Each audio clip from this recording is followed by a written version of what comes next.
দিনটা কেমন মেঘলা মেঘলা করেছে, মনে হয় বৃষ্টি পড়বো, প্রচুর বৃষ্টি পড়বো। তো টোটোতে উঠে পড়েছি, বৃষ্টি পড়া আরম্ভ করেছে। তো বাজার চলে গেলাম, দেখলাম বৃষ্টি পড়তেই এসে। তো একদিন আগে সবজি শেষ হয়ে গেছিলো, মানে তার দিন আগে আমি কোনো রকম করে বানাইছিলাম, তাই এদিকে দেখুন আজকে আবার না নিয়ে আসলে সবজি একে হবো না। তো ভিজে ভিজে তাও বাজারটি করে নিয়ে আসলাম আমি। তাও টোটোতে উঠে পড়েছি, আধা রাস্তায় এনে বৃষ্টি থেমে গেছে। তারপরে যে দেখুন এসে চটপট করে সবজিগুলো সুন্দর করে গুছিয়ে গুছিয়ে আমি ফ্রিজে রেখে দিলাম। বাড়িতে আসার পর এই যে দেখুন প্রচুর বৃষ্টি পড়তেছিল তখনও। তো তখন আমি আসার আগে কমেছিল, এখানে আবার বৃষ্টি পড়া আরম্ভ করেছে। তো এক জায়গায় যাওয়া তাড়া ছিল, ওই জন্য আমি চটপট করে 10-15 মিনিটে আমি বাজারটি করে নিয়ে আসলাম। তো এসে তাড়াহুড়া করে আমি রান্নাটি আরম্ভ করব। গ্যাসের মধ্যে একটু ডাল বসিয়ে ধুয়ে গেছিলাম, ডালটি এসে দেখি সিদ্ধ হয়ে গেছে।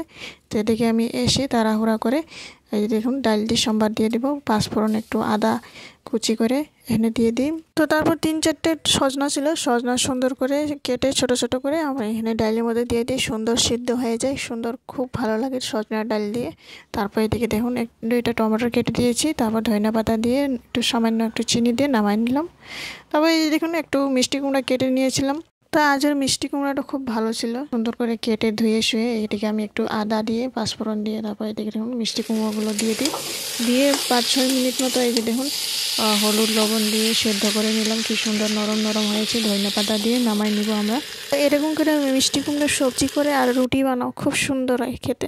তারপর এদিকে দেখুন তাড়াহুড়া করে সবজিটি নামাই নেওয়ার পর এদিকে আমি ভাতটিও বসিয়ে দিলাম।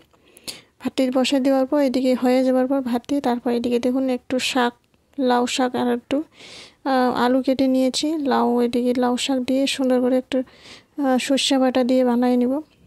প্রথমে একটু পাঁচফোড়ন দিয়ে তেলের মধ্যে আলুগুলো ভেজে নিয়ে নিব, তারপর উপর দিয়ে শাকটা দিয়ে দিই, দিয়ে এই যে দেখুন জলটি শুকিয়ে যাওয়ার পর এদিকে আমি একটু মশলা যেটা বেটে রেখেছিলাম সর্ষে আদা দিয়ে একটু, তারপর এই যে দেখুন সুন্দর করে দিয়ে নাড়াচাড়া করে ভাজা ভাজা হয়ে যাওয়ার পর হলুদ লবণ দিয়ে এদিকে দেখুন আরেকবার ঢাকনা দিয়ে সেদ্ধ করে নিব। তারপর একটু জল দিয়ে এই যে দেখুন একটু মাখা মাখা করে নিব। এই যে দেখুন সামান্য একটু চিনি দিয়ে দিব, এই যে দেখুন খুব সুন্দর লাগে খেতে। তো এইভাবে যদি একবার বাড়িতে করে দেখুন খুব ভালো লাগে খেতে। তো বন্ধুরা ভিডিওটি ভালো লাগলে অবশ্যই লাইক কমেন্ট শেয়ার সাবস্ক্রাইব করে জানাবেন। এরকম রেসিপি দেখতে হলে অবশ্যই লাইক কমেন্ট শেয়ার সাবস্ক্রাইব করে জানাবেন। আশা করি নেক্সট ভিডিওতে দেখাবো। আজকের জন্য টাটা বাই বাই।